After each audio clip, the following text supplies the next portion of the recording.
What's up guys? This is Koro. Welcome to my channel. Nag-share ako ng opinions ko, experiences at iba pa na related sa crypto, NFT or Web3 projects. I'm a part of Marites Gaming Guild and Zen Talpakan Guild, mga community na tumutulong para ma-educate ang mga tao about crypto and investing. Hindi kami mga financial advisors at nandito lang kami para tumulong sa inyo. Mandatory pa din na you do your own diligence. So without further ado, let's dive right in. Hello guys, what's up? Karang nga pala, and for today video natin is all about play to earn. So ang play to earn na to is tinatawag na Memes versus Undead. So ito yung name ng kanilang project and basically inspired siya kay PBU. So sa mga hindi nakakalaro kay PBU or hindi nakakilala kay PBU, so isa siyang project dati under din kay Binance Smart Chain and na-release to noong 2021. So hindi sila same team pero yon inspired yung laro na to dun sa PBU, and yung PBU is alam natin is nag-hype naman siya dati kasi nga sobrang ganda ng pasok ni PBU last time kasi during bull market siya pumasok and I think umabot siya ng 2 billion market cap na, which is sobrang taas para sa isang play to earn game. So si Memes vs Undead, meron siyang ongoing pre-sale right now ng kanilang token, pero bago yon gusto ko muna discuss sa inyo kung paano nga ba laruin si Memes vs Undead, or basically walkthrough ko kayo sa kanilang white paper. So guys, ito yung kanilang white paper and hindi ko i-discuss lahat to. So basically mga important lang ng part yung i-discuss natin. So yun nga, inspired by PVU to, or Plant vs Undead, and then yung kanilang token is dalawa, MVU and ME. Pero si MVU lang yung mismong token na may smart contract, and then si ME is in-game token lang siya or in-game asset. So si MVU is may fixed supply na 100 million. And ito yung contract niya guys, nakalagay naman dito. So under siya kay ERC20, which is token kay BNB Chain. So si ME guys, para ma-acquire natin yan, kailangan mo ng MVU. So ipapapalit mo yung MVU mo para maging ME token, which is may exchange rate na 1 MVU is equals to 90 ME. Or 100 ME is equals to 0.9 MVU. So exchange natin yan gamit yung kanilang sariling DEX or decentralized exchange sa kanilang application. And then guys, moving forward dito tayo sa distribution ng kanilang token. So makikita nyo dito, meron silang allotted for pre-sale na 1M tokens, which is 1% lang ng kanilang total MVU token. So wala tong vesting, and yun nga, nakalagay siya is tokens for pre-sale sa pink sale. So liquidity 600k, reserve reward pool 47M, reward pool 50M. So malaki-laki no. May airdrop din sila guys, and para maka-join ka guys sa airdrop, kailangan mo mag-participate sa kanilang testnet.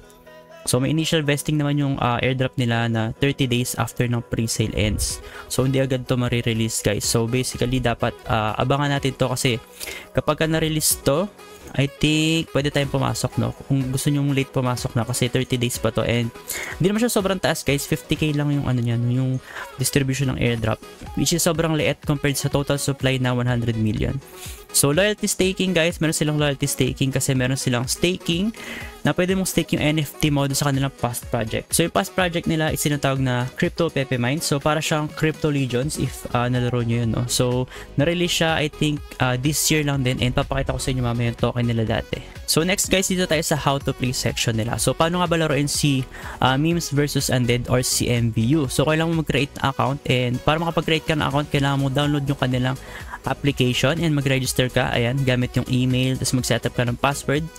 Then syempre kailangan ng verification code. So I think secured naman yung paggawa dito ng account, pero yun nga, gumamit kayo ng mga dummy emails or kung naman yung mga gusto nyo gamitin. Pero ako, meron kasi ako isa pang email na ginagamit for crypto or sa mga play to earns. So para mas safe din ako, and para hindi ako magkaroon ng mga spam sa mismong personal account ko or sa Google account ko. So next naman is fund your account. So para mag-fund tayo sa account natin, meron QR code na i-scan dito, or may sariling wallet address tayo sa kanilang application. So basically, if may MetaMask ka and meron ka doong MVU or USDT, I think pwede mong isend yon dito sa wallet mo sa kanilang application para magkaroon ka ng funding sa iyong wallet. So if na lost mo naman yung account mo, is pwede mo siyang recover kasi isa-set up mo naman siya dito sa create an account section. So tatanungin ka nila I think ng 2 secret questions and kailangan mo yung sagutin. Yun nga, tapos meron ding verification code no in case. And yun guys, ang maganda dito, which is ito, yung decentralized exchange nila no. So meron silang mismong exchange sa loob ng application nila, and pwede ka dong mag buy and sell ng MVU or ng ME. Pwede ka mag-exchange As you can see, ito yung screenshot, pero syempre hindi pa natin ito nakikita talaga in person, so hindi natin masasabi if talagang develop na ito. Pero yun nga, confident naman sila na develop na itong mismong application nila, and i-release na nila to sa 25th or this coming 25 of November. So guys, bukod daw nakalagay naman dito is pwede ka mag-change ng MVU for BNB, USDT, and iba pang in-game asset katulad ng ME token. So bakit nga ba may BNB dito and USDT? So basically yung BNB kasi is parang ginagamit din siya in-game parang pang gas fees. So instead na sa MetaMask ka nagko-confirm ng mga transaction na magbabayad ng gas fees, doon na lang sa loob ng kanilang mismong application. So USDT, I think pwede mong i-withdraw to as a reward. Then yun nga guys, pwede ka mag-exchange dito ng ME to MVU. So guys, yung ME is in-game token siya, no? So next naman natin guys is yung importante, which is yung memes and in-game elements. So first is meron tayong cows. So yung cows is nakalagay naman dito, serve as a valuable asset in-game. So nagpo-produce to ng 250 ME tokens over a span of 3 days. And ang cost naman nito is around 100 ME tokens. So basically guys, after 3 days, hindi na maging available yung cow mo. So which means after 3 days, pag bumili ka ng cow na nagkakalaga ng 100 ME tokens, meron kang tubo na 150 ME tokens kasi syempre ima-minus mo yung cost niya. So 250 minus 100 is equals to 150 ME tokens. So yun yung tubo mo after 3 days. And then guys, nakalagay din dito na to maximize your reward potential, it's crucial to feed your cows consistently. So kasi guys, yung efficiency ng farming dito ng cows is bumababa kapag hindi mo pinapakain.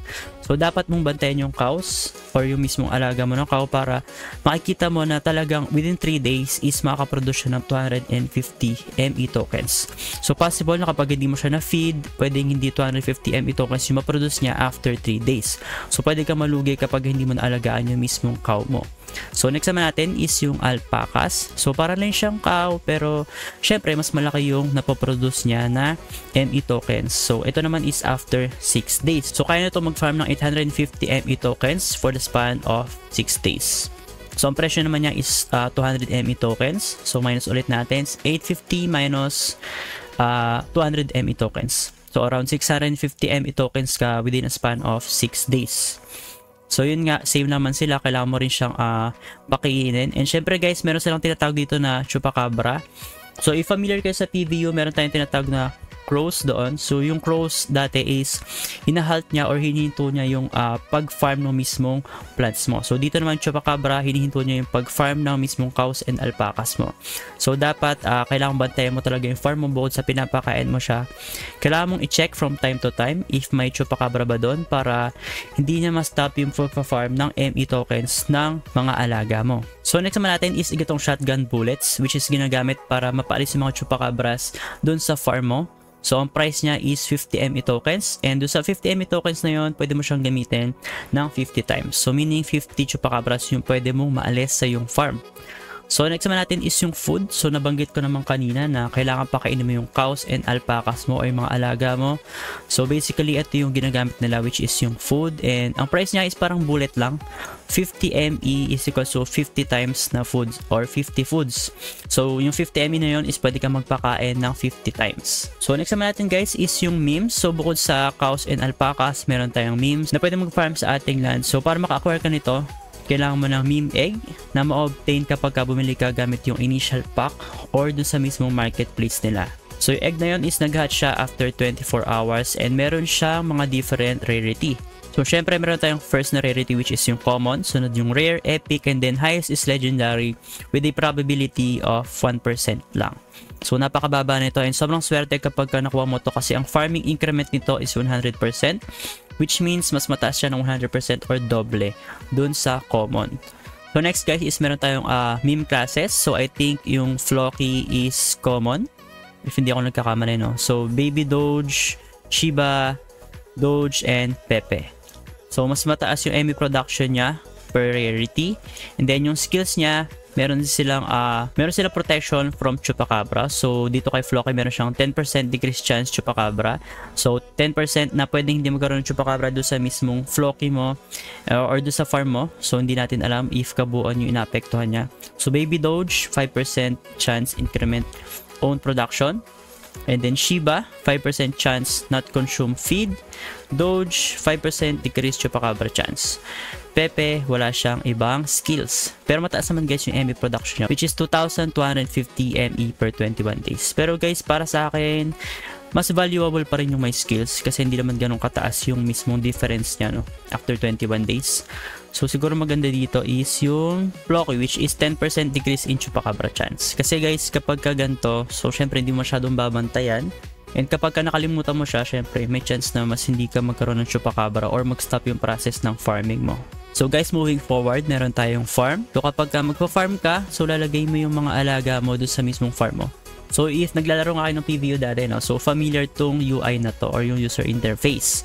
So para lang siyang PVO dati, nandito yung plant, nandito yung land, merong oras dyan, merong harvest button, ito yung oras guys. Tapos ito guys yung Chupacabra. So pag may nakita nyo kayong parang cute na ganito, so hindi kailangan mo siyang alisin. So huwag mo siyang hayaan na ganyan kasi mag-i-stop yung oras ng harvest mo. So example, itong cow, if 3 days mo siya fina-farm, so hihinto yan. So pwede maging 4 days, no?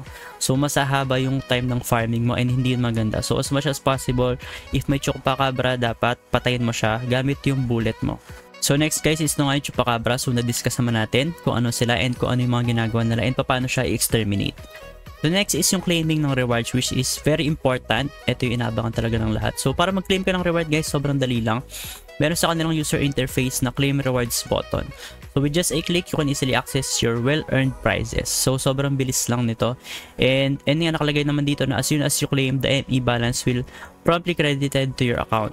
And then pwede mo siyang guys withdraw or ipalit sa MVU or USDT and vice versa.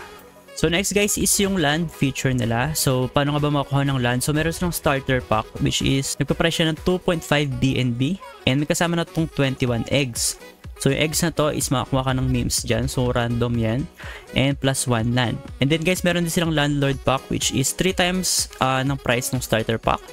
Pero guys, yung eggs naman ito is halos 4 times or lagpas, no? 88 eggs tapos 3 lands. So marami siya. If may budget ka, pwede mo itong bilhin. Pero nga, be cautious lang pag-invest sa mga play to earn kasi dapat marunong tayo mag-manage ng risk natin. So meron din sila guys na renting. And nga, when you rent out your land, you'll receive 15% of ME rewards collected by the tenant. So kapag kami nagtatanim dun sa mismong land mo, for example, meron kang sobrang land and pinagamit mo siya sa iba. So 15% ng na-farm nila na ME is mapupunta sa'yo. So directly to, pwede mong i-convert to MVU gamit yung kanilang exchange sa loob ng application. So ito yung land details nila guys, no? So yung meron tayong free, which is merong 8 spaces. So pwede tayong maglagay dyan ng mga cows, alpacas, and memes. So meron lang tong 8 na slots. Tapos drop chance niya is included to sa account natin, which is free nga siya. And then common guys, kapag ka nakuha ka ng common land, bumili ka for example, meron tong 20 spaces. So mas madami siya compared do sa free, syempre. So drop chance is 60%, pwede ka makakuha ng common, rare 29%, epic 10%, legendary 1% lang. So legendary pag nakuha ka guys, sobrang daming spaces, which is 40 spaces, no? So mataas din yung skills nito. Meron kang 20% protection against Chupacabras plus 30% increase in ME production. And then next guys, meron tayong sell ng land. So pwede kang mag-sell ng land gamit yung kanilang mismong marketplace. Pero I'm not sure kung marirelease agad yung marketplace dito kasi nakita ko sa kanilang white paper or I mean sa kanilang roadmap is hindi pa agad marirelease yung kanilang marketplace or yung P2P marketplace nila. So next is yung land leasing. For example, meron kang land. So pwede mo nga siyang i-lease, no? So meron tong contract na tumatagal ng 30 days. So kapag nilease mo yung mismong land mo, I think hindi siya may stop no unless mag-end yung mismong contract nyo na 30 days. So nakalagay dito na post lease options or pagkatapos ma-list or mag-expire yung contract nyo na 30 days, yung owner is may dalawang option. So pwede niyang i-reclaim yung land niya, which is babawiin na niya. And next naman is yung pwede mo siyang ipa-rent out ulit dun sa same na person or dun sa ibang user naman. So next is non-transferable yung lease. For example, naka-lease yung mismong land mo, so hindi mo siya pwedeng i-transfer outside. So hindi mo siya pwedeng i-trade or i-sell. So kailangan i-wait mo yung 30 days na mag-end. So kaya nagandahan nito guys, if wala kang pambili ng land, pwede kang mag-lease, no? So magandang option to guys kasi nga, yun nga, hindi naman lahat may budget pambili ng land, so pwede ka na lang mag-lease. So next is yung kanilang marketplace. As you can see, meron siyang 10% commission and then ang gamit nilang pan-transact dito sa kanilang marketplace is MVU token. So maganda yan kasi mismong token nila yung ginagamit pambili And then yung 10% commission na to guys is napupunta naman siya sa reward pool and reserve pool. So maganda to pang sustain ng economy and yun nga pang fuel ng rewards ng mga players. Nakalagay naman dito. And then guys, yung kanina nabanggit ko doon sa kanilang tokenomics, meron silang loyalty staking which is ayan 200,000 MVU tokens yung allotted doon. So yung mga dating may NFT dun sa kanilang past project which is yung Crypto Pepe Mines is pwede nilang stake yung kanilang NFT. Then may makuha silang MVU token. Pero guys, sobrang liit lang naman. I think 200,000 lang naman to. So hindi naman siya ganun kalaki pagka dinap. And then gradual naman yung pag-farm nito. So staking naman siya. So hindi naman siya isang bagsakan lang. So next guys is yung kanilang roadmap. As you can see, ito yung kanilang roadmap. So last quarter ng 2023 testnet, which is ito yung last quarter tayo ngayon. And then pre-sale, ongoing pre-sale nila. Mainnet, marirelease daw sa 25. Land rental. So, marirelease din pala ito ngayong last quarter ng 2023. So, first quarter ng 2024, ang kanilang target is magkaroon ng Play Store or maging available app nila sa Play Store and sa App Store. So, liquidity expansion, lottery game. Second quarter, on-ramp integration, mobile ads. So, ito yung pinaka-nagasuhan ko, mobile ads, if ma-implement talaga nila to. Kasi ito yung tingin ko na wala yung mga play to earn game kaya hindi siya nagiging sustainable. So kapag ka may mobile ad ka kasi guys, so magiging mas sustainable yung mismong economy ng mismong laro mo or mga play to earn games kasi meron silang sariling revenue or pinagkukuha na talaga ng liquidity. So sana nga guys, ini-implement talaga to ng mga play to earn eh. I think basic requirement dapat to para hindi maging Ponzi yung mismong game kasi syempre pag may mobile ads ka, may income yung mismong laro mo. So hindi lang doon sa mga galing sa mga mismong investors na nag-in and nag-out yung ikot ng pera. So next is meron doon silang prediction game na i-release din sa second quarter ng 2024 and then third quarter ng 2024. Dito pa lang nila target ma-release yung kanilang P2P marketplace and then NFT lending, then memes races. So guys, head over tayo doon sa kanilang pink sale which is yung pre-sale nila dito nagaganap. So right now, top 3 sila sa trending dito sa pink sale, no? And meron silang hard cap na 600 BNB. And right now, as of recording this one is, meron silang 458 BNB na na-raise. Which is, malaki na to para sa akin. Kasi nga, malaki na yung 600 BNB talaga na hard cap. And I think yung iba dito is, I think mga 60 lang or less than 100 talaga yung ginagawang hard cap. Pero tingnan nyo sila, 600 pero lagpas kalahati yung abot nila. And mag-end yung pre-sale nila in November 25. Nilagay ko yun dito. November 25, 4 AM sa oras natin sa Pilipinas, no? GMT plus 8. And then yun nga guys, walang vesting schedule yung pre-sale nila. Pero di-discuss ko sa inyo guys yung kanilang pre-sale token. So bago yan, pakita ko muna sa inyo yung initial market cap nila. Tandaan nyo is 221,721. And then pre-sale rate 1 BNB is equals to 1666 MVU token. So meaning yan kada isang BNB ito yung makukuha mong MVU token. Listing rate ito rin daw pero I'm not sure pero nung kinumpute ko kasi guys yung initial market cap hindi siya ito. So I think kapag ka naabot nila yung 600 BNB tataas yung initial market cap, no? Pero sobrang taas kasi nung computation ko dito and correct me if I'm wrong na lang, papakita ko sa inyo siya mamaya. And then for whitelisted to nung una, first few minutes siguro or first few hours. Pero right now public na to so pwede kang bumili kahit hindi ka whitelisted. So pakita ko yung computation ko guys. So BNB price right now is 235. So pakita ko sa inyo 234 na nga lang siya eh. Pero yan, nilagay ko is 235. And then BNB MVU, so may makuha ka daw 1,666 tokens. And then guys, pag convert natin yan, ang magiging price niya is 0.14 per token. 0.14 US dollars per token. So ito yung pre-sale price nila. So ang market cap para maging 0.14 is 14 million yung market cap guys. Sobrang taas para sa play to earn right now, which is hindi pa tayo nasa bull market guys. Bear market pa rin tayo. So yun nga. So yun nga para sa akin medyo mataas tong market cap na to right now. And then yung price naman ng listing nila is ito 0.0022 which is yung market cap nila na initial.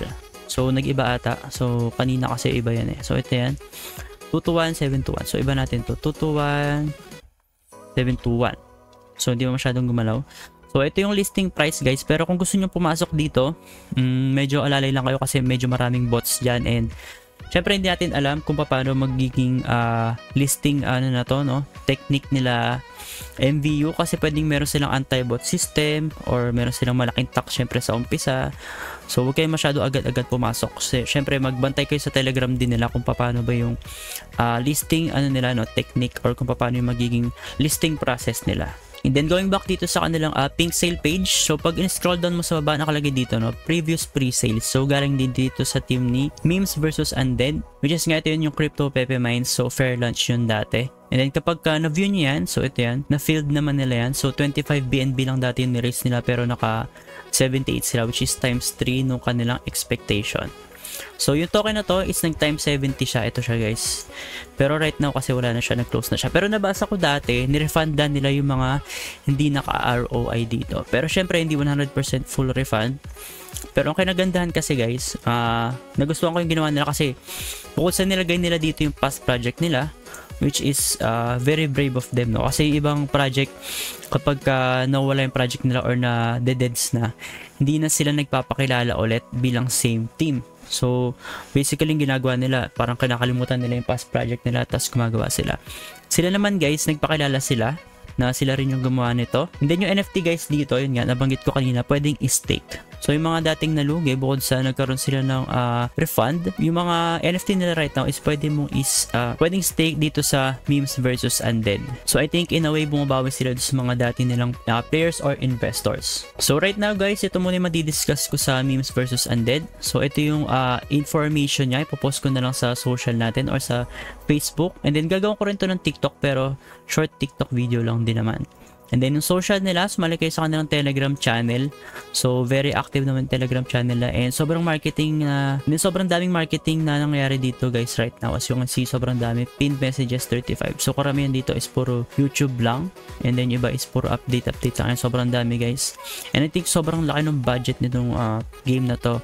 And sana guys, maging masigla na yung mga play to earn natin, kasi right now wala pa talaga mga play to earn masyado na talagang kumikita. So if ever, sana si Memes versus Undead is maging isa sa mga play to earn na talagang ma-hype and makaka-survive until bull run. Kasi guys, maganda kapag yung project is nag-umpisa during bear market, tapos naka-survive siya hanggang bull run. So if naalala nyo si Axie Infinity and si PVU, I think in development sila dati pa, and hindi sila nag-start nung bull run. So nag-peak sila nung during bull run, and sobrang taas ng kanilang mga market cap. Lalo na si Axie Infinity, syempre.